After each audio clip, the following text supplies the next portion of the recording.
It's your boys back again from lockdown. Hello.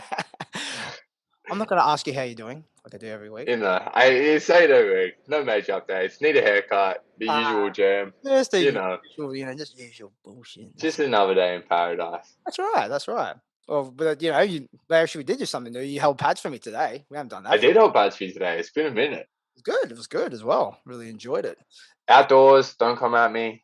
Yeah, true. That's I think we're outdoors. There's only two of us. So fuck. Yeah. Yeah. But other than that, we're just doing what we're doing, just enjoying life as we can. We're hanging in there. That's what we're doing. Of course. All right. So we have a guest on the podcast again. Okay. So from here, he's the owner of Condition Nutrition out of Perth, but he does have a bit of work internationally as well. From there, he is Peter Miller. How are you today, sir? Yeah, not too bad. Thanks for having me on. That's all right. Looking forward to a good chat today. Yeah, definitely. Like, it's probably like a realm that we haven't had an expert in to kind of really comment on and go through some stuff. So let's just go over just a bit of your background, Peter. So, let's talk about the industry you're in. How did you get into it from there? A bit of your education and whatnot. Yeah, cool. So going back quite a way, I was originally a plumber and realised that it wasn't for me. So I'd always had an interest in sport. I did a sports science degree, went and done a master's. And when a lot of people finish the master's, think that's it, I'm going to take over the world, start working with top level athletes and this and that. And then a few months down the line, it's like, oh, it's not really happening much. And then I moved to Australia about 4 years ago, typical working holiday visa, traveling around. And I set up my business online, just started posting nutrition content and stuff. And then really luckily started working with a guy online. It was doing jiu-jitsu comps, and then it sort of spiraled from there really. And a couple of years later, I'm now working with a lot of athletes in Perth and across Australia and internationally as well. So it's crazy how life happens, but doing a job that really enjoy at the moment. It's such a growing area as well, combat sports nutrition, that happy to be a part of at the moment. Oh, that's awesome. So you seem to have a pretty good, especially in Perth, you have you really linked up with Gav's gym and Muay Thai Grand Prix. How abouts did you get involved with them?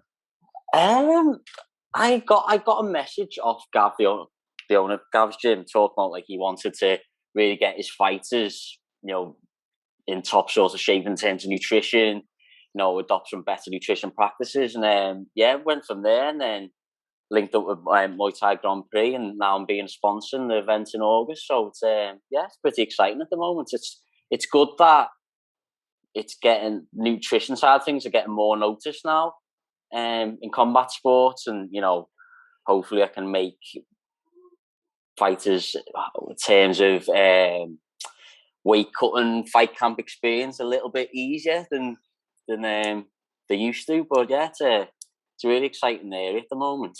Yeah, it's definitely seems like one of the areas that seems to be growing more because I guess Muay Thai, it's getting a lot more notice, and there's a lot more guys taking seriously from just becoming an athlete themselves, as we talked with Lachlan last week with the strength conditioning side. There's there's still a huge area to grow there, and definitely nutrition. That it's I think the fight where there's just a lot of my trainer to do it this way, and this is how the Thais do it from there, and probably not a lot of them some of them got some good basics in it, but there's a lot of just probably not that great advice going around as well. Misinformation, and I think in terms of especially with combat sports in general, you could, for example, if you're a soccer player, rugby player, footy player, you wanted to find some really good research on what to eat, carbohydrate recommendations, protein, recovery. You could type in on the internet and find really good published articles. But then if you type in, making weight for combat sports, it'd be a couple of pages compared to, football example, it's hundreds and hundreds. So it's difficult because there's a lot of, the coach done it this way and that it worked for him and stuff like that. Yeah. The doggy. Oh, yes, yeah. That's fine, mate. Don't worry. Let's go. So, long story short, I've got 3 sausage dogs, so I've left them in the garden. So, yeah. Oh, cool. So, going into that like kind of realm from this, so that's your thing, predominantly working with combat athletes there. Yeah. So let's just get into the nitty gritty of it all. So, when you first, take a client on board as such, from there, like, what are some like just like the basics that guys are just gonna get into first before you do any kind of special stuff, like everyone kind of goes into like the goodness, like what supplements do I take, or should I time my meal with that, like that's all the fancy stuff, but what's the big rock stuff that you usually have to like address? I think firstly you need to know what's sort of under the hood, so to speak. So you need to really get ideally a body fat assessment. So if a client comes to me and says, look, I've got, for example, I've got a fight 8 weeks out, I've got to lose X amount of weight. But okay, we go backwards a bit, go right, body fat assessment, because then we know, for example, if you've got 13% body fat, for example, we know that we can cut that down a little bit. But say you're 6% body fat and you need to lose X amount, we know that's going to be a little bit difficult. So firstly, that body fat assessment, and then we want to work out your rest of metabolic rate, so basically the calories you burn at rest. And then once we get that sort of number, we can work a plan around that. But obviously, with working remotely as well, sometimes it's difficult to get an accurate body fat assessment in terms of the methods that are getting used. Because a DEXA scan, if you've ever heard of that, that's one of the most accurate measurements. But in some places, it's up to $100. But you can go get an in-body one in one of the gyms where you just stand and hold it. It's not 100%, but at least you've got a little bit of a figure to work from. Because if you're not getting them sort of numbers, it's down to complete guesswork, and that's what a lot of fighters unfortunately do. They sort of just guess what they should be eating. So that's the starting point you want to do. And I typically class combat sports nutrition in 5 phases. So say you've got outer camp, so that'd be like phase 1, and then fight camp, phase 2, and phase 3 would be fight week, phase 4 post weigh-in, phase 5 fight day. So if you break it down to that, it makes it a lot easier to sort of educate fighters and get your points across of what phases are important, kind of thing. That makes sense? Yeah, definitely. Yeah. When you when you break into the phases into there, well, like, how is there like a certain kind of time frame? Because like as we've always talked about before, combat sports itself, it's like it can be very haphazard in terms of like how far you are from a fight, or like it's like, hey, this opportunity comes up, am I good to go in 2 weeks as well? Yeah. Is it pretty adaptable, like what you do there, or it's like you just go, oh, I just gotta work with what I. I suppose it's one of them things where if a guy's coming to you and he's 3 weeks out and he needs to lose 10 kilos, he's going to take the fight regardless. So you're going to try and do what best you can to help him. But ideally, you want to have, like, if it's an 8-week period, it's a perfect time. So say, for example, they've got 8 kilos to lose in 8 weeks. We can work back and go, okay, I want you fight week to be around, say, for example, he's 78, he's fighting at 70. I know I can get you around 74, 75 fight week, and we can lose the weight acutely through, low carb, low fiber, salt restriction, bit of water load.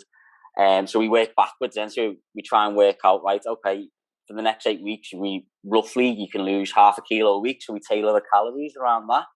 So it's all sort of working backwards to that fight week.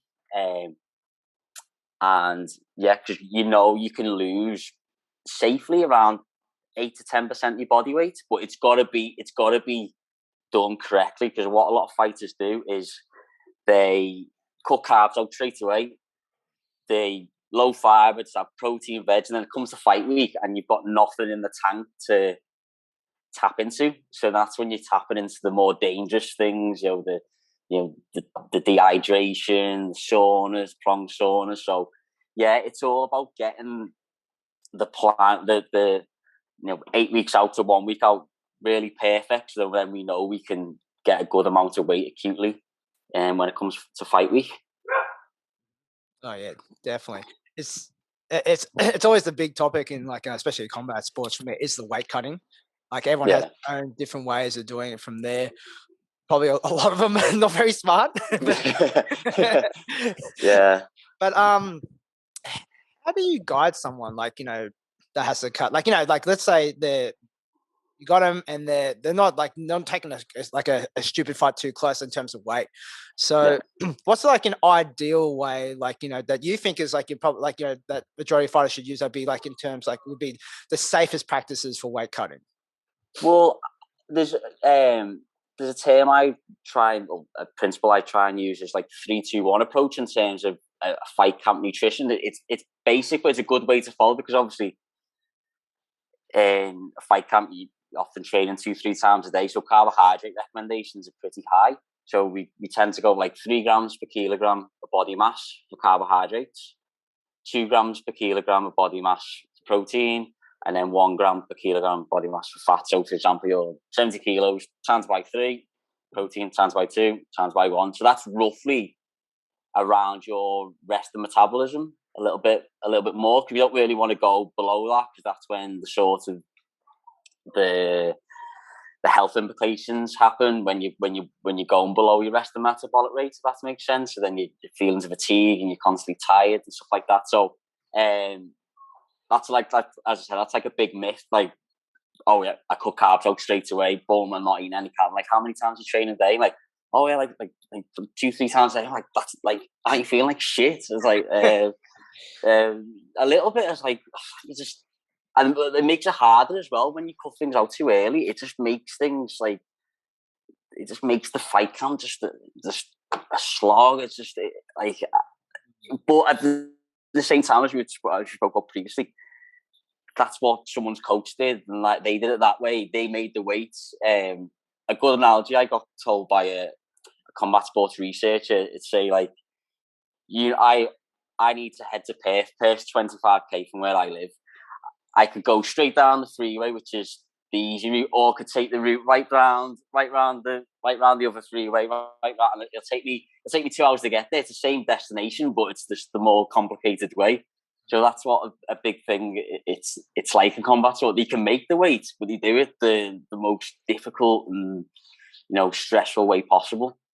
Oh. And do you feel as well that kind of like when people are talking about making weight, like just this black and white thing, you just got to get that number on the scale, they're often ignoring you can make that weight and just be in no physical shape to perform to the best of your ability as well. Like, do you think people have to view it a little bit more like it's not like your job is to get in there and fight?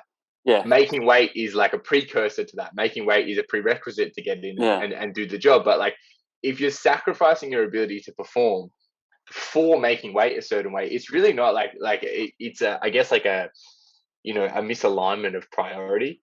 Yeah, definitely. I feel in a way it's a bit like I wouldn't say eating disorder, but there's that much focus on the scale weight. Like I have some clients that don't.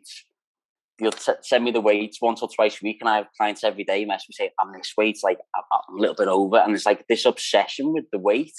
And it's like, well, just take a step back. It's cool. Like, we're on track, and like it becomes a bit of an obsession. And as you said, it's the main thing is training for the fight. Train as hard as you can to be in shape for the fight. It's not making the weight. The making weight's the secondary part of it. Obviously, it's still a big deal. But if it's planned properly and you've got enough time, it takes so much pressure off a fighter. Yeah, so and it's like, do you see at times? Because I know I've seen this, especially in like younger, less experienced fighters. But honestly, some fighters that are a bit too experienced, like it's almost like their mentality is wrong in that like they're really zoning in on the weigh-in as like the event.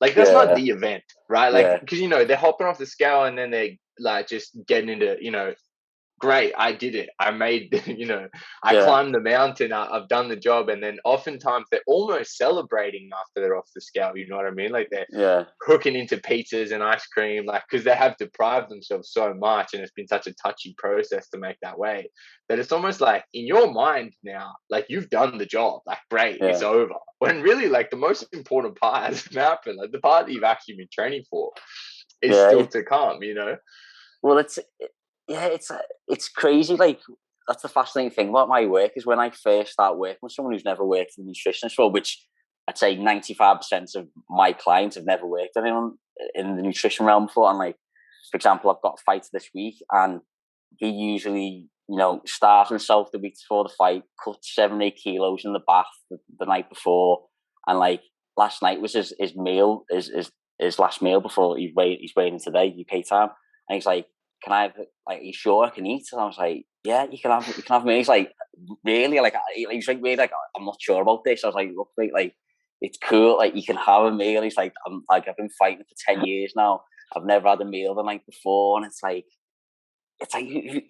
where did he get this advice from? It's like, it's crazy. And it's like, and in a way, when someone's been doing that for so long, the longevity in the sport decreases, because if you're doing that so often, it's just going to take, like, unfortunately, there's not many studies that examine that, but I'd be pretty certain if someone did a long study on a fighter over 5-6 times and they were doing them kind of methods, the body's just going to be knackered in the end, and the longevity in the sport's going to decrease significantly.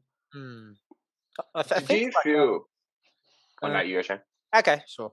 It's I find like a majority of probably like fighters' careers, and like even talking to some people in the business. I remember like one of the Thais that came in and trained, like Joe. He's just like, he sees people like, goes, he'll only be 5 years, he'll be out.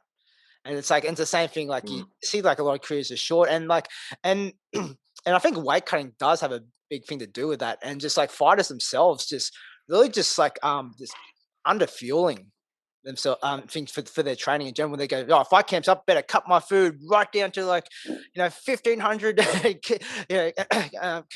calories and that, just silly stuff. But let's talk about like what you do. So you've implemented like this kind of 5-stage system. You wanted to give us just a little overview of like how you approached it, or how did you develop the system? Well, it's not actually, I'll hold my hands. It's not actually my sort of system. I developed, so there's a lot of really good combat sports researchers coming out at the moment.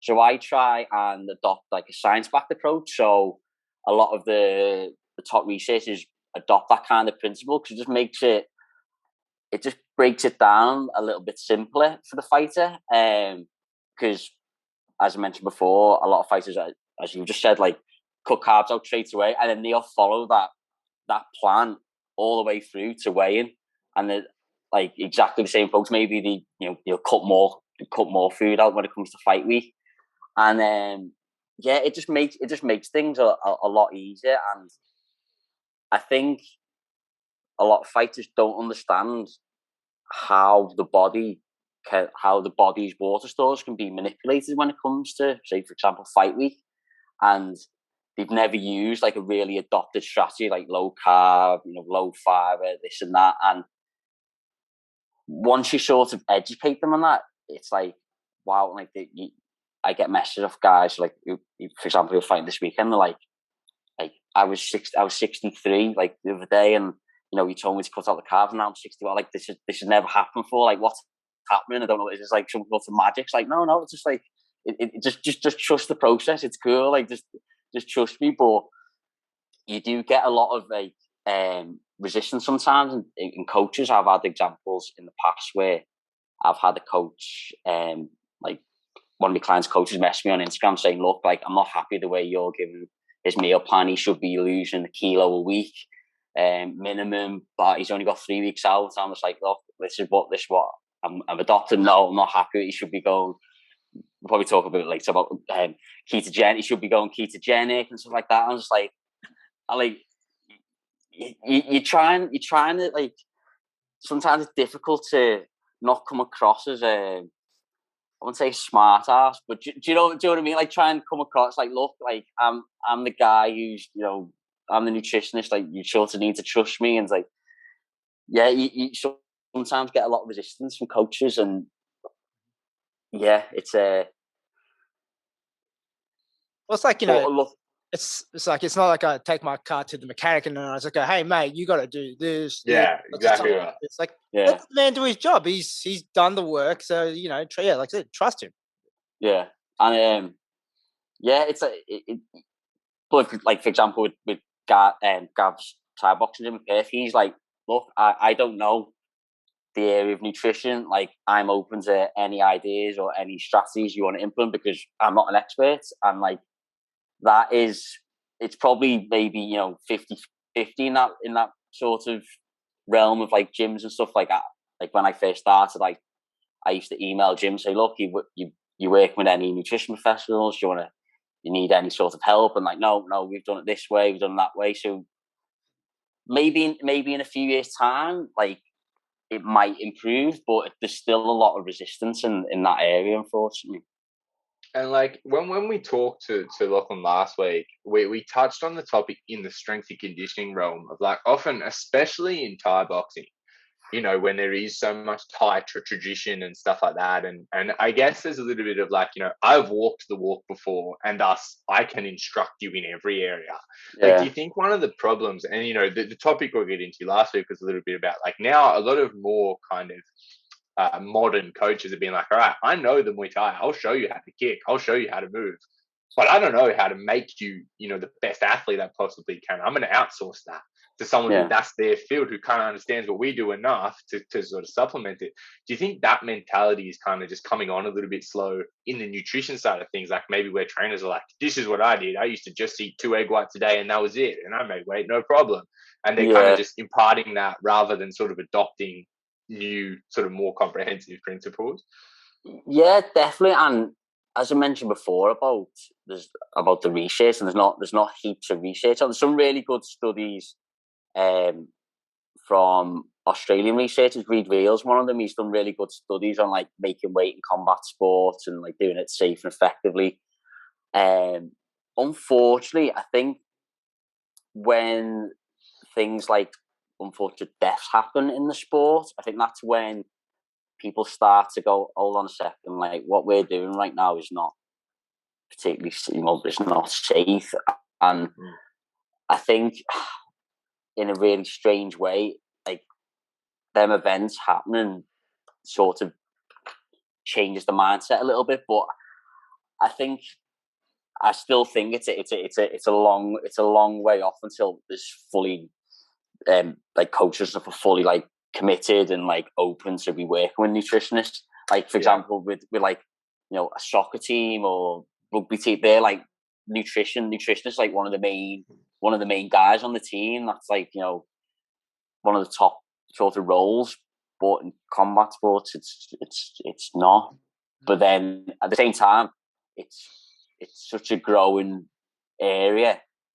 Yeah, hopefully in a few years it'll like hopefully like every main gym with competing fighters will have some sort of nutrition professional in. And do you feel the reluctance on combat sports? Because it seems kind of obvious, right? You know, it's a very difficult, hard-wearing sport to do. Like, you know, performance is key. And, you know, it's dangerous, right? So you want to be performing to your absolute best. Do you think the reluctance in combat sports compared to other more mainstream, if you will, sports to adopt nutrition is down to the idea that we have to make weight?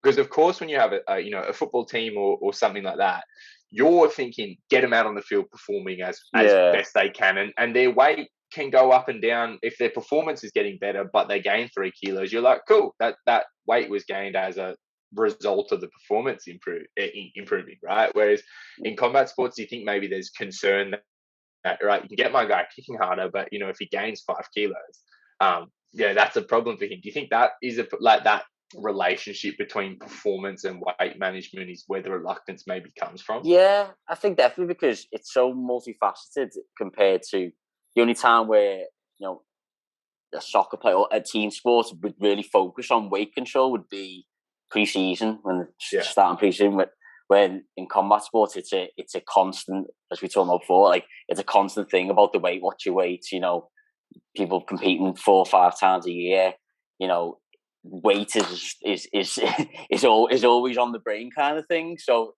and I think as well that like the post-fight nutrition is an area which gets like left unnoticed, where like they make the weight, that's great, and then after the fight they balloon up again, and then that cycle repeats again. Oh, I've got to cut down another 10 kilo, and it's just like this yo-yo dieting. And yeah, as I mentioned before, there's not, until like a real good study comes out and says this is the effects on the liver, this is the effects on the kidneys, you know, bone health, etc., etc. I don't think that many.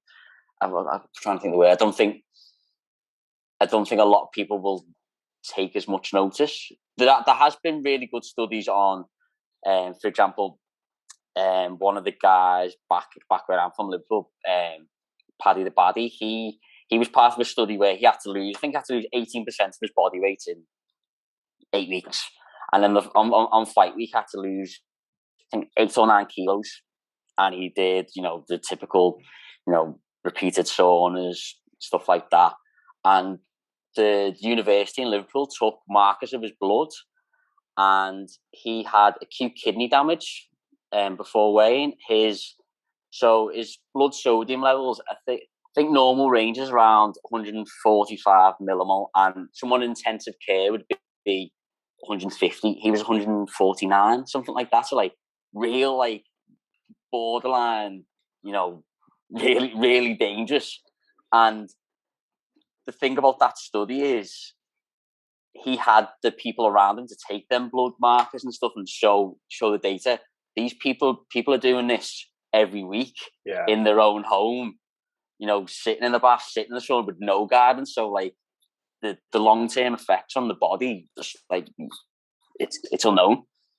And it's kind of ridiculous as well that like you're putting yourself in a state of near death and then going into like really intense athletic competition 24 hours later. Like it's really and the thing is as well, like I think he won his fight. It's like he's on the verge of like really bad, and then he won. It's like obviously it shows how tough of a sport it is, but it's like, man,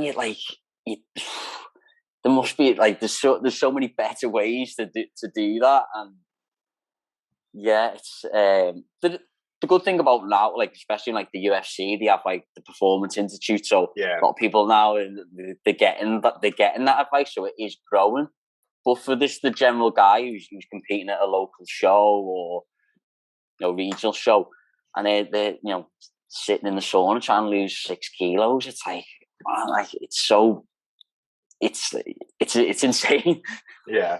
And kind of with that being said, obviously you've now worked with, you know, a few fighters. You've seen people in different situations when they first kind of different levels of knowledge, kind of different, you know, protocols when they come to you. I guess, like, how often do you see, like, do you speak to a fighter sometimes and you just say, okay, you've got to go from this weight to this weight. There's a much better way to do that than what you've been doing. And versus like, how much is the situation like, look, mate, you should probably think about fighting in a heavier weight class. Like, are you ever telling a fighter, you know, it could be time to think about moving up a little bit? Yeah, that's an issue I have sometimes, because obviously I work remotely. So some fighters, you know, I have fighters in the UK, and their relationship with their coach is a lot sort of stronger than my relationship. So like, if their coach is telling them, no, that's the way I want you to fight at, it's quite difficult to sort of get your point across, because most of the time he's going to listen to his coach, like the person he sees every single day, and also it's in terms of a lot of fighters. Some of them are really obsessed with like numbers, like what do I need to do, and then some are just the opposite, where they're just like, oh, give me a plan, I'll follow it. It's like it's a weird range. Like I'll get clients that mess me every single day, and then I'll get clients I can literally get 2 sentences out, say, how's everything going? Yeah, good. do you want to, like, how's your energy levels? Yeah, good. I'm like trying it and get like, and then the summer just like you'll send me paragraphs and voice notes, etc., etc. It's like it's such a like there's one end of the spectrum and another. It's crazy. Like a lot of like, luckily the majority of fights I work with, they want to learn. They want to know why. Why am I giving them high carb on this day? Why am I giving you low carb this day? Because it's all very well said. Like, I could give a diet plan, nutrition plan. They make weight, great. Have they learned anything? Like, what are they going to go back to the same thing again? It's like, it's all about education and trying to get them to know what the best, why carbohydrates are needed, why you need to keep the protein high, why you need to still have fat in your diet and stuff like that. Because they could just, on a thing, and with the nutritionist as well, it's a cost side. So they could, for example, afford my services up until the fight. The next time situations happen in life, they can't afford a nutritionist, and then they do it themselves again, and then it's that repeated cycle. So it's really like important to educate them. Mm-hmm. Yeah, that's a huge thing. Just like, just got to get them like, to realize what they're doing, and so they can apply it when they don't have you. Yeah. So like, going from that, like a little bit like, myth busting and things as well, or like, or whatever you think from there. I think probably a lot of people get their nutrition advice from Joe Rogan. Yeah. And we know it's like, it's like carnivore and whatnot, and there's a word for him. Like, but it's like, I'm not on heaps of growth hormone either. So, but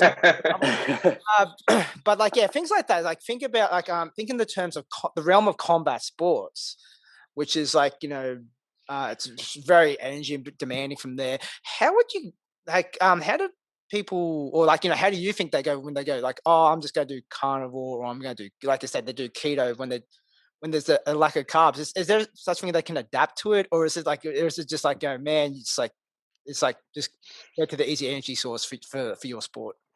So mechanistically, a keto diet is probably, for example, is probably the worst diet to have as like a combat sport athlete. Like, carbohydrate is like king in combat sports training, everything. So when you're fat adapted, you can't, because in them high intensity movements actions, it's all the fuel is carbohydrates. So when you haven't got any carbohydrates, you can't reach them really high levels of training, and you fatigue quicker. You will lose initial weight from that because you're cutting out carbs. Because for example, 1 gram of carbs holds 3 grams of water in the body. So people will say, I'm losing weight though, but it's not. That's not the thing. It's about fueling for training, and the keto thing is it's so like, as you were saying about like Joe Rogan, and like people say, oh, like, so and so did it this way, like the ketogenic, and after a couple of weeks, I've had fighters where they've done it, and 2-3 weeks later, like, I feel like absolute shit. Like, I've got no energy, and that's probably the main myth that I have to deal with, is the ketogenic. I to be honest, I actually haven't had anyone with the carnivore. The carnivore diet. I'm waiting on that one. It's gonna come through. It'll come through. It'll come through this weekend. It's mainly the keto, and ketogenic's fine for the average Joe who's just training in the gym, or just does a bit of jiu-jitsu a couple of times a week for an hour. But it's not for the guy who's competing for a fight and training 3 hours a day, really hard sessions, high intensity. It's like, it's crazy how that just keeps on coming about the keto. Where do you think it comes from? So obviously, like, cutting carbs out at the very back end of a fight camp is generally going to be a part of the rapid weight loss process. Do you think that's what's fueled? Because I hear it a lot too. Like, I get questions from new guys: should I go keto? I'm like, look, probably not. Yeah, I think it is in a way from like from the low carb strategy to get used to fight, when it gets confused from being keto adapted to cutting carbs. Like, you think it's a bit of a misinformation. But yeah, I definitely think it's something to do with sort of that line, and yeah, I just think about it now. It's just like keto, it's just so bad for like combat sport. It's just like, oh, like I just can remember conversations with clients and like, what have you tried in the past, and on the questionnaire it'd be like intermittent fasting, keto, and I was like, keto. That's another interesting one to touch on, right? Because like I hear a lot of people like that are just kind of pursuing weight loss, in just kind of like average Joes that want to lose weight, but also like guys who are trying to like I hear people say, I intermittent fast when I get into fight camp. Like, do you hear that much? Yeah. And sort of what are your thoughts on it? My thoughts on it is a lot of it is down to there's no study that say intermittent fasting affects performance or in terms of what a ketogenic diet does. Yeah. And I think with intermittent fasting as well, there's so many different protocols that you just get lost in the information. Like people are, I'm on like an 8 hour fast and a 4 hour feed, and there's just so many. I think that like the big intermittent fast where like people starve themselves all day and eat at like 10 o'clock at night for a combat sport athlete who's training in the morning and training in the evening. That's not going to be ideal. But yeah, as I said, there's so many like new protocols come out intermittent fasting. You just get it gets too confusing. I try and educate, just spreading the meal, like just spreading your meals out if you eat every like 3 to 4 hours across the day, eating the right things. It's the intermittent fasting. It's just people try and make nutrition complicated. I think all these like you just try and make it so complicated. Oh, you do it this way because and as I said before, like the average Joe just trains in the gym. Cool, no worries if you want to do that. But there's no research saying intermittent fasting in a sporting context is superior to the science backed evidence on carbohydrates 3 to 4 hours before competition, spreading your protein intake across the day. So I try and like stay away from that area because it just gets you just go down a rabbit hole and when it gets into that. Yeah, when I talk intermittent fasting again, it's more so like with like average average Joes than with fighters. But people be like, I only eat midday till 8 p.m. and I'm losing a lot of weight, and it's like, yeah, but it's not magic. Like you just can't eat Doritos at 10 p.m. Like it's just keeping yourself out of the cupboard for a bit more of the day. Like, and if that works for you, great. Yeah, and especially for example, I've had fighters where I don't eat till 12 o'clock, but then they have a really high intensity training session in the morning and then they're not fueling immediately after, and it's just like that over a few days may be okay, but you're doing that constantly over a few weeks over the full fight camp, you're gonna get tired and you're gonna feel fatigued and you're not recovering properly. And as you were saying, for the average Joe, cool, if you want to go intermittent fasting and you lose a bit of weight for your holiday or something, but combat sports again, it's just it's a no from me. Like, and I suppose it kind of ties into what we touched on earlier. Like, they say, I don't eat till 12 and I'm losing weight well, and you could be like, great, but if you are, like, as you say, having an intense session in the morning and waiting a couple of hours until you can eat again, like, are you having as good a session as you could have in the morning? Probably not, I would guess. And like, what's that worth to you? And it does, I suppose, tie into that balance between performance and weight management. Yeah, and there's been studies where they've, like, in terms of like carbohydrate recommendations, where you have a hard training session and you have carbohydrates immediately post session, or you delay it for 2 hours, your muscle glycogen with carbohydrates stored in the body, that recovery process is delayed once you delay it for 2 hours. So it's like, I try and look at it, if you're competing, you want to be in as best shape as you can. You want to train like an athlete. If you're amateur, you want to train as an athlete. Eat the things, like the right things, the right times. Like delaying, like just something simple as delaying your carbohydrate intake a couple hours post training. First couple of days, great. But yeah, if you're doing it over time, you're not going to be recovering properly. You're not going to be getting to them high intensity. Like when it comes to an evening session, you just haven't recovered quick enough. Sorry. Yeah. It's I find like, do you think dealing with a lot of fighters that sometimes they just, I don't know, they just like to make it harder on themselves. So, like they feel that they get tougher from it. Like, it's like, it's like, oh yeah, it's like I don't eat till midnight. I only allow like, between 10:30 and 11 p.m. at night. I'm allowed to eat then.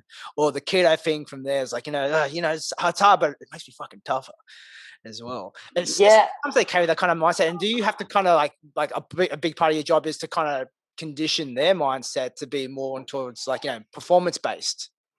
Yeah, I think you make a really good point, Nick. I think it is. It's like, you're making weight. It's shit. And I'm training a couple of times a day. I'm so tired. It's like my embedded video with Conor McGregor just fucking smacked. Yeah. I'm feeling like shit, but like I'm just grinding through. That's what I do. I'm a champ, and it's like the nutrition side of it. It's like you just don't have to like. You don't have to do that. It's like if you just plan it, or like if you just have a decent plan, it just makes things so much easier. Like why would you want to put yourself through that shit when you're going through shit anyway, training 6 days a week, 2-3 times a day. It's like but I'm happy in terms of like my clients. They're like really adopting like. This has been one of the easiest weight cuts I've ever had. This is easy, like, and that they're happy about it, and they'll never go back to that's all them practices again. It's like it's a good feeling, like you've educated someone now. Like that's one less person who's going to be doing something really dangerous, or sitting in the sauna for 3 hours, or losing 7 kilos in a hot bath. It's like that's one less person to doing that, and it's quite a cool thing to know that you've educated someone. And it's almost like, I guess, with fighters, like if you talk to them fight week, it's like the badge of honor is how much like they're struggling. Like you tell them, how you feeling, and like they don't want to be like, I'm feeling good, I'm comfortable, and everything's on track, and I'm gonna make weight. They want to be like, it's rough. Like I'm up running in my sweatsuit every day, and I'm starving hungry, and I'm dying over here. And it's like when younger fighters in the gym come up, and that's what the guys ahead of them are doing, they're kind of like, all right, that's part of the process. Right? Like if I don't, if I'm not on the brink of death like he was, then I'm not doing it right. I'm not struggling enough. I'm almost like, I don't know, like not earning my way in. You know what I mean? Like, so I'll give an example. So a guy I'm working with, he's fighting a Yakult show back in the UK, and he sent me a message 10 days ago and said like, he's only like, I think he's around 4 kilos off weight on track, and he messaged me saying like, I've just been speaking to someone, the guy I'm fighting, he's 10 kilos heavier than me at the moment. It's like, is he going to be bigger and stronger? I was like, dude, like he's going to have to do such an extreme cut now. He's probably, I'd put money, he's not having a nutrition professional helping him. He's going to not refuel properly. He said, mate, you're ahead of the game straight away. But like in his mindset, he's like, why aren't I in that position? And it's like, it's just such a mindset shift. So I was like reiterating the fact, like, trust the process. You're well on point. You're going to be well fueled post weigh-in. You're going to have exactly what you need. He's probably going to post weigh-in, not have that support, like that nutrition support, because if he's cutting 10 kilos, and this was 10 kilos in 2 weeks, so he's going to be feeling pretty shit. And it's just like, as you said, like they think, I need to really, it's got to be a struggle, it's got to be like fight week's got to be like this is it. And it's Yeah, it's just quite funny how like you really need to just turn around and say, mate, trust the process. It's gonna be okay. Yeah, this is a fact. Some people gotta remember, like, there's no camera on you. You don't need to make it as hard. You don't have to make it harder. Yeah, Just for yeah. show. So going into like you saying, like like meal plan, and like with fighters that haven't done like that just first work with you and haven't seen a lot of stuff from there. What's some things that make it a bit simpler for guys like being organized when they get a meal plan like that? Is it like is like, do I have to have cooking skills? Is there any supplements I got to take in there? Is there any kind of keystone stuff that kind of makes the process a lot easier, or like just like to organize to have more success carrying out the plan? Well, in terms of like my clients, I always try and know try and get as much detail on like the lifestyle, work and habits, family routine, etc. Because some people may have, they may have a full afternoon on a Sunday to prep the meals, and then some people are like, oh, I don't have any time at all. So you really got to tailor the plan around their lifestyle. There's no point me giving, make a, chicken fajita bowl if you've only got 10 minutes to do it. You sure to got to tailor it. And luckily with my plans are on like a app.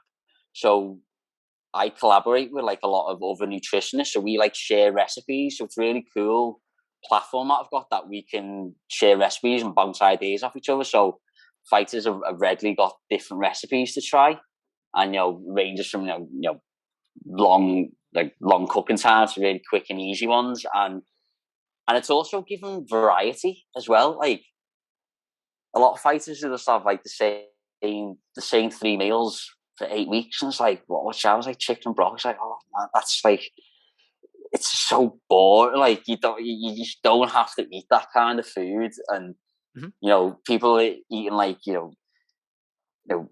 fajitas and wraps, like, oh, can't have bread. Like, I thought we weren't allowed bread. It's like, who told you this? You can't have bread? Like really nice meal, like yogurt pots, and like I've never eaten this much good food, and like you can't eat that. As we were talking about before, you can still eat nice food and make it's okay, And in terms of supplements, I try and keep it as simple as possible, because there's a thing about like fad diets and myths. Like I think there was a study. It wasn't in combat sport. It was in rugby, and like in rugby union, I think they did like a questionnaire, like how many supplements do they use, and one of the players reported to be using like 20 supplements, and they asked them like, do you know the actual health benefits of any of them? And I think he knew the health benefits of like 3 of them. So it's like it's a big problem, and not just amateur but like elite sport, where like what are you taking the supplement for? Oh, I don't know. I just seen it on Joe Rogan, for example, and like I try and keep it as simple as possible. Supplements, if for example like whey protein powder's cool, that's great. But if you're quite happy to eat that through food, then you don't need it. Same with fish oils, really good anti-inflammatory, high training sessions. But if you're having a lot of fatty fish in your diet, salmon, etc., you don't particularly need it. The only ones that I'd do like sport enhancing supplements is like creatine, because creatine, the most researched sports supplement, and especially for like high intensity sports. But then you get into the conversation where people think, oh, should I take creatine because of water retention, especially making weight? But you can cut creatine 1 week out for fight week, and it's still cool to have, like, especially when you're them high intensity training sessions. Creatine's going to help you, and yeah, I try and keep it as simple as possible with the supplements, because you just end up just going down a rabbit hole where like, oh, but you end up being like an older person with like a pill box, and like, what are you taking this for? Or, like, I don't know, but I've seen it's good, and if you're getting enough vitamins and minerals in your diet anyway, and you're consuming enough protein, there's not a massive need for a lot of supplements. Yeah, it's like, I think the main one I see for most people when they're kind of delving that one, they go down there to GNC or whatever. And the first one they go, it's like, oh, I got this like a pre-workout take before like doing pads and that, and then they go, fuck, feels like I'm having a heart attack. I was going, yeah, you dickhead, it's not really meant for that. Like, it's not the right sport to do. It's like, I wouldn't recommend it, but like It's it's have 15 coffees a day like me. Well, the thing with them pre-workouts, so I'd actually mention, so the pre-workouts, they're okay, but then a lot of these pre-workouts are they're full of shit. Like, you don't know what's in them, and there's there's taurine, there's bits of caffeine, and there's bits of this. So like, you don't really know what you're having, and like caffeine is a good supplement to have. It's also a well-researched supplement. However, you've got to take into account if you're having high doses of caffeine for your evening training session, what's your sleep going to be like? Yeah. It's all sort of tailoring it around, like, and as you said, a lot of people have quite a low tolerance to like caffeine pre-workout supplements, so then it's like they feel like shit after it, but yeah, with the pre-workouts, a lot of them are just, I personally don't recommend them because a lot of them are just full of shit. Yeah. I think a lot of people just don't recognize like the supplement industry as well as like well, I remember when I was like doing a lot more like I used to do the Charles Poliquin and biosignature stuff. Well, Yeah. that's a fucking rabbit hole. Well, like, even myself, like I've trained since I like just general gym and sport and stuff. Like when I was like 18, 19, I was like, oh, I get the whey, I get the ball, I get the pre-workouts, I get this and that, the nitric oxide pump, because just Tommy in the gym told me to use it. It's like, and the supplement industry, like, you see, even like just general gyms, like I like my local gym, they'll have like a supplement, someone from a supplement company will come in and they'll have all these little testers and like, and then like, and then I try and like, it's quite funny. So I try and like ask them, just pretend like you have no idea who I am, and like, oh, what does that do? And like listen to them trying to explain what it does. Yeah, it gets the pump and like it does this and that, and it's just like, what are you even on about? It's like, but then how much is it? It's like, oh yeah, it's $60. It's like, so like, oh, it's just, yeah, that's not, yeah, as you said, that's another rabbit hole, the supplement industry. That's just, all right, you're gonna be in for a wild ride when on the back it just says proprietary blend on it. Well, a good rule of thumb for your listeners: if you really want to get a good supplement or protein powder, there's a website called Inform Sport. So if you type in say for example, an Optimum Nutrition protein, and you want to see if it's legit, it's got everything what it says on the tin. You go into Inform Sport, you type it in, and it'll come up with like a batch number. It's been batch tested. So once it's been batch tested and it's got basically what it says it's in, that's a good supplement to have. But if you get one or you do your research and it's not on there, I tend to recommend to shy away from that. But it's a good rule of thumb for your listeners anyway. Nice, that's good. Let's see. All right, so from there, like for your nutrition plans, like you were saying before, like you do like kind of like plan out like like this is like what a higher carb day to a lower carb day. Yeah. So what's the so what's the importance of those macronutrients? Let's say like like we were talking about before, like the high carb day, it's got to fuel your workouts. So when you say, let's say we're on a rest day, things like that, so the carbs won't be high. Would the fats go up a little bit more? Do the calories stay the same, or they kind of teeter up and down on the days also? Yeah, they tend to. The phrase for it is fuel for the work required. So, for example, you've got Monday and you've got 2 really hard training sessions. You can have a higher carb. You can afford to have a high carb day, but then if you're having a rest day on a Sunday, you're not doing anything. You're sitting on the couch watching films all day. Like you're not using that carbohydrate. So then you tend to adopt like a high protein, high fat. So, for example, like breakfast would be like an omelette, and then lunch would be some salmon and greens. You try and keep the carbs really low, and we do drop the calories slightly because we don't need that many calories, and it's all really fueling for the work required, because if you're just sitting there and you're having the same meal as you do on a Monday, it's just going to sit there. And in terms of making weight, it's just, it's not you're just not going to burn it. That's a big thing that happens, where a lot of fighters just stick to the same low carb, high training just the whole way through, and it's just it's just going to feel like actually shit after a while. But it's really interesting when it comes to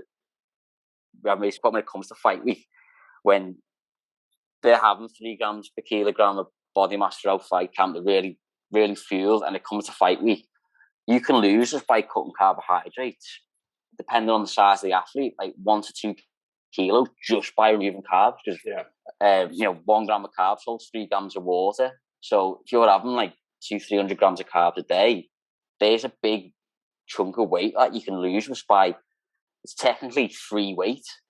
And the same with fibre, cutting fibre out 3 to 5 days. There's another potential kilo gone. You're doing a water load, you can lose potentially a kilo. And I don't think a lot of fighters realise you can use them. You can use these little strategies and lose that weight, instead of like doing it such like a backward way and losing it all through dehydration and sitting in the sauna. It's but there's a guy, if your listeners ever want to read about, there's a guy called Reed Reel. He's an Australian researcher. He's got really good few articles on Google. Type of Reed Reel, making weight in combat sports. He goes into how them strategies, how we potentially can use them strategies to make weight, and it's such an easier process than doing it the typical way of like, get to fight week. I've got 4 kilos to use. I've had any carbs. I've had no fibre. Okay, we're going to sit in the sauna for an hour. It's crazy. What's some recommendations for like when they've made weight from this? Like Hugh said before, like you see some dudes, they get up there and they're fucking just hurrying into a whole pizza straight off the bat. Or like some people as well, like just downing like a couple of liters of water just straight away. What do you usually recommend is like the first step of like rehydrating yourself when you step? So it all depends.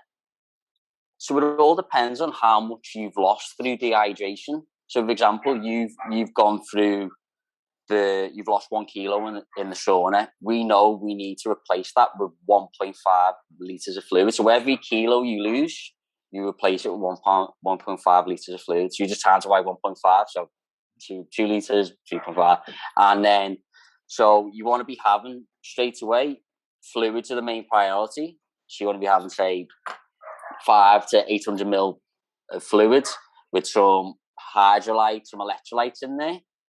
And then typically you want to be having like a light kind of snack about an hour after, maybe like a sandwich with some, some salted snacks like salted popcorn, some jellies, or something really light. And then you want to be having a main meal a couple hours post weigh-in. And then, so like chicken, rice, same again with the fluid, spread the fluid out across that period. Because you don't want to be, say, for example, you lost 2 kilos of fluid through dehydration, you have to drink 3.5 liters of fluid. You drink 3.5 liters of fluid straight away, you're just going to piss it out. So you really need to like tailor it over that post weigh-in. So for like carbohydrate recommendations, you really want to be aiming for like 7 to 10 grams per kilogram. So, for example, you weigh in at 70, you want to be having around 700 grams of carbs in that post weigh-in period, which seems to a lot of people, it's like, well, that's a lot of food. But if you're getting that through fluids, sports drinks, jellies, you can quite easily get that in that 24-hour period. But you probably know yourselves, like a lot of people just step on the scale, weigh in, boom, straight to Domino's, boom, all this, so like, and this, like I had a guy where I've been working with, and I said, what do you do post weigh-in your last fight? He was like, you know what, I felt like shit in my fights. Like, why? What did you have post weigh? He's like, oh, I just had like 3 sushi rolls. I was like, and that's it. And he's like, yeah. I was like, no wonder you felt like that's like 3 sushi rolls for your post weigh recovery, and like how much you cut? You like cut 6 kilos. I was like, all right, okay, like your next fight, it's going to be a little bit better than that, I promise you. But like, I think the post weighing period is an area that does get missed out by a lot of fighters. As you said, they step on the scales. Oh, I can eat what I want, but a lot of these foods, for example, if you have high fat and high fiber post weighing, it slows down digestion. So you really want to be avoiding them kinds of foods, which a lot of fighters don't really realize, and just go and get pizzas and shit like that. And the post weighing periods, I think it's just as important as the fight week periods. Oh yeah, definitely. It's like, you gotta fuel your fight. Yeah. Can't go in there like nothing in the tank. Jesus. Yeah, I think as well. No, sorry, go. I know you go. Oh, it was me. Sorry. I was also like, a lot of, you try and get the post weighing period. Say if it's the day before weighing, you want to get that post weighing recovery strategy done in that day. You don't really want to be going into the fight day and still having to replace your fluids. Fight days, like, that's when the sort of the serious stuff happens now, and the pre-fight routines, and because a lot of fighters, they don't, some fighters don't like to eat a couple of hours before, and like, you don't really want to be affecting them routines when it comes to that day. So it's like that 24-hour period, or not even 24 hours, but like that, it's more like 16 to 18-hour period. That's like so like the critical stage, and when it comes to fight day, that's a different sort of phase. Yeah, like another I was thinking about as well. Like, I might as well address, like, it's like, all across the board from there. What's the kind of have you ever had like vegan kind of athletes before? Like, and you have like or special considerations there? Because I think about like, stuff like that, and it's like, okay, like, it'd be hard to get the protein intake. It's not impossible, but I could not wrap my head around it from there. But how would you approach someone like that? It does make things a lot more difficult. I'll give a perfect example where fight week, so a lot of vegan protein sources, your beans and your lentils, chickpeas, which are quite high in fiber. So when it comes to fight week, you want to cut fiber out. So it's like, what like you sort of run around trying to find a different protein source to use, if that makes sense. So it's definitely makes things a lot more, I wouldn't say the word difficult, but it's a lot more, there's a lot more thought goes into it, because as you said, the protein intakes where, a lot of the vegan protein sources are not high in amino acids, so you need to combine some of them to get all them essential amino acids. And if you want to be hitting, so for example, you want to be hitting 2 grams per kilogram a day, and you're 80 kilos, and you're trying to get that from vegan sources, it's a lot more difficult than, say, an omnivore. You need to cut a bit of steak, cut a bit of chicken, like, you're hitting them.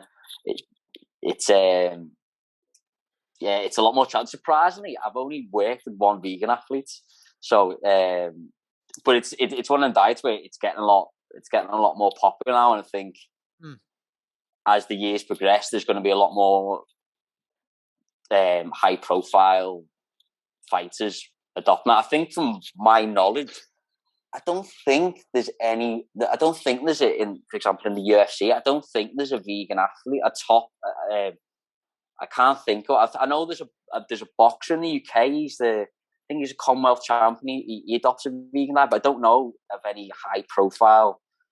But as I said, I think that's definitely going to grow. That area is going to grow in the next few years, and there's going to be a lot more people adopting that kind of diet.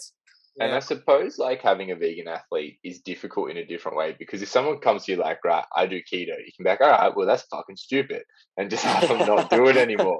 Whereas Yeah. like if someone's like, yo, I'm a vegan, yeah, it's an ethical decision, you know, so Yeah. it's difficult to be like, all right, throw that out of the window and stop doing it, because, you know, they're tied to it in a kind of different way. They're not just pursuing it for weight loss. So yeah, I Yeah. mean, I guess that's kind of one of the difficulties attached to veganism specifically. Yeah, definitely. And I think there's a bit more of an emphasis, a bit more of an emphasis on supplements with vegans. Yeah. So it sort of changes a little bit, because you don't like, because a lot of people, like omnivores, you'll get a lot of creatine and stuff from meat. You know, vegans have really low creatine stores, so there's more of a need for supplementation for creatine. The protein intakes are lower, and so there's a bit more of a need to get some like soy protein, pea proteins. You know, it's a lot more complex with a vegan athlete. You know, but yeah, I think it's definitely going to be one of them areas where there's going to be a lot more people adopting it. But there's a lot of good like supplement companies now that are releasing really good vegan brands of protein powders and stuff, and like so it's not like it probably was like 10 or so years ago, where like a lot of these vegan sources were probably never batch tested, or like the vegan protein powders, and they were just, who knows, like they could be just full of shit. Like at least like a lot of these supplement companies are like addressing the fact that like a lot more vegan athletes or a lot more people are adopting a vegan diet, so the supplements are definitely getting better. So like obviously if you have kind of someone comes to you, they want some help with making weight and they're vegan, you've got to kind of set it up, I suppose, in a way where you know, maybe it's not exactly how you would like them to approach their diet, but you've got to kind of compromise. On that sort of topic, do you find when you're working, like how individualized will you kind of work on someone's kind of diet habits, kind of based on their individual preferences, I guess? Like, because of course, like, you know, sustainability is a factor in any sort of diet building process. What's it like for you working with an athlete? We kind of figure out how they like to do things, where their preferences are. I guess where's that point where you're just saying change all of this, and where's the point where you're like, all right, this is how you like to do it. This is how you generally eat, and let's meet in the middle. Yeah, I try and adopt, as you said, like try and meet in the middle, because I don't want to give someone, if they don't eat, if they eat 3 meals a day and they're happy with doing that, I don't want to say, oh, here's 6 meals a day to have, because it's like, because then they're not going to sustain it, and like you've got to fit it in with people's lifestyles. Like, I have clients where some of them stay up till like, because of work, they stay up till like 2-3 o'clock in the morning, so it's a complete difference to someone who's, you know, who's an amateur, who's, you know, works a 9-to-5 job or works on a build. It's like, there's no one size fits all approach, because I think that's a big thing with like I'm not slating personal training, but like a lot of like PTs and stuff like that in the past, like, or even just like nutritionists, like there's the diet plan, there you go. Like there's no individuality for it. Like, you know, you give someone who doesn't like fish, and you give them salmon on a low carb day. It's like, well, I don't like fish. You've got to tailor it, and like you've got to tailor to people's preferences, because it's all in terms of it's a fight camp, or if it is a fight camp, it's a long process, and you want to make the life as easy as possible. Yeah, absolutely. And one other thing, like you mentioned, you tie into a little bit there, because I think this is an important one to touch on. Because I think people will have to hear this. I know we've talked a lot about this is what we're going to do when we're in a fight camp, and that kind of really quite extreme. Like we really turn it on 6 weeks or however many weeks out, we cut the weight, and then, you know, we celebrate after the fight, or we take that time, blow out a little bit, and then it comes back to it's time to start making weight again. You know, we're a little bit heavier than we started last time. What's the process like for you? Like, do you find one of the I guess what's the adoption like as far as taking like a holistic approach? Like, are fighters generally receptive, or how do you work with them in like, all right, now the fight is over, it went however it went or whatever, this is what we do with your diet in this kind of maintenance period. Like, how do you find fighters generally? Like, is there any structured? What are they like when you first start working with them in that area? How do they adopt kind of like a, like a holistic weight management process? And what's that like on your side? Yeah, I think it's a good question in terms of the post-fight period, because a lot of things that people forget is a lot of it's psychological. So if you train for 8 weeks solid and you've cut the weight and then you lose the fight, like a lot of times the fighter's going to be like, you know what, like I just want to rest, I want to enjoy myself, I want my ice cream.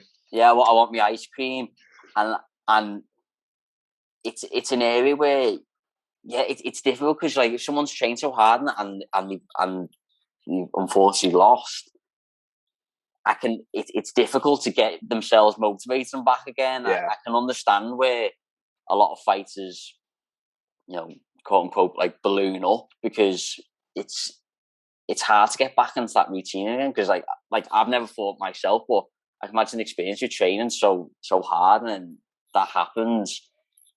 I did like at the other end of the spectrum, and they want to get back into it, but they haven't got a fight lined up. You want to be given sort of a general calorie target. If the 3 grams per kilogram for fight camp, maybe increase that to 4 or 5. Keep the protein pretty much the same. Maybe increase the fats a little bit. Just as long as keep the carbohydrates high, just keep ticking over, and then do like weekly, fortnightly check-ins and say how's everything going. Because a lot of the time, when it comes to the end of the fighter will go, well, it's the end now, I don't really want the cost and stuff like that. But I always try and, regardless if the paying plan, just how's everything going, here's some recommendations you should be doing in terms of your calories. Just try and be a bit objective as well, because if I've done my job right and I've educated them on what they should and say, quote unquote, shouldn't be eating during a fight camp, when it comes to post-fight, they'll have more of an idea what are good and bad foods. So I believe they'd be more equipped to, in that period where there's no fight, to just keep ticking over. That makes sense? Yeah, absolutely. And do you find ever, I guess everyone's different in how they're sort of going to approach things. Like, do you ever find there's something of a process to like I guess sort of deprivation is a part of the making weight process? Like, is there some communication to fighters that like there is a period of time after this fight? Obviously, some of them don't have to be told. All they want to do is just eat and eat afterwards. But do you ever find part of the process when an athlete has been like, you got to eat it, like refueling and starting to kind of bring things up a little bit is a part of this post-fight process? Do you ever find with an athlete, you're telling them a little bit like, understand that there's going to be a period of time where you're going to eat a little more after this. Like, don't get straight back to like learn to live in a space where you're not depriving yourself. Yeah, definitely. I think, as mentioned before, like it just ticking over, just knowing roughly what you're eating. You can go out and you haven't got a fight lined up and you have a few beers and you go out on the weekend or have a pizza and shit. Like, that's cool. Like, as long as you've got a rough idea what you're eating in that time period, that's cool. Because no fighter stays like the same leanness, the same body comp like the whole year round. That just doesn't happen. They're always going to put on a bit of size, a bit of body fat. But as long as they don't go overboard and overshoot, and they're just now they're 10 kilos out instead of 8 kilos for the last fight.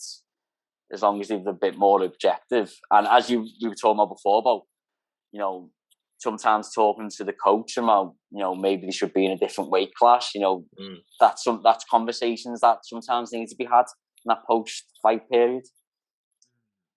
All right, cool. All right, I think we'll close out our time there, Peter. Good. Exactly. Yeah, lots of great stuff we gathered there today. That one. So, look, where can people find you? Like, where's your Instagram? Like, how people want to contact you if they want your services? Yeah. So, best way to contact me is through my Instagram. That's where I'm most active. Condition Nutrition. yeah, so if anyone's after any advice or tips, just shoot me a message, and happy to chat with you and discuss what goals that you need or anything like that. Definitely. It's like, people should be getting more on it nowadays. All right. So remember, guys, to like, share, subscribe this episode, all our stuff from there. And just stick around a little bit, Pete, after the intro. Talk to you a little bit more from that. But everyone else, thanks for listening. We'll catch you next week. See ya.